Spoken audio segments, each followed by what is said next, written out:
लोहारे नजीक महावितरणच्या कार्यालयाशेजारी वणव्यामुळे आग. कार्यालयाशेजारील महावितरणचे साहित्य आगीत जळून खाक.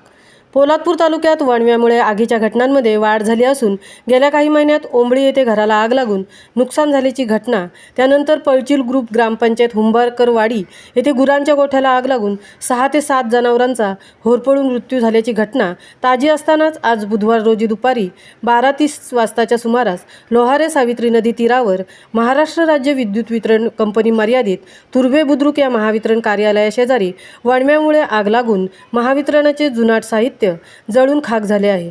या घटनेची माहिती समजताच पोलादपूर तहसीलदार कपिल घोरपडे, तलाठी सुनील वैराळे, ग्रामसेविका स्नेहलता धोत्रे, महावितरणचे उपकार्यकारी अभियंता श्री चोरमारे, सहाय्यक अभियंता श्री महाडिक, उच्चस्तर लिपिक श्री कुलकर्णी यांच्यासह महावितरण कंपनीचे अधिकारी कर्मचारी यांनी घटनास्थळी धाव घेत आगीवर नियंत्रण मिळवण्यासाठी महानगर परिषद अग्निशामक बंब व महाड औद्योगिक वसाहत अग्निशामक बंब आणि सही वॉटर सप्लायर्स यांना पाचारण केले. महाड नगर परिषद अग्निशामक दलाचे जवान गोविंद साळुंखे, अमर पवार, विक्रम साळुंखे, श्री गणेश पवार, संकेत खोपकर यांच्यासह पोलादपूर तहसीलदार कार्यालयाचे कर्मचारी अधिकारी घटनास्थळी उपस्थित होते.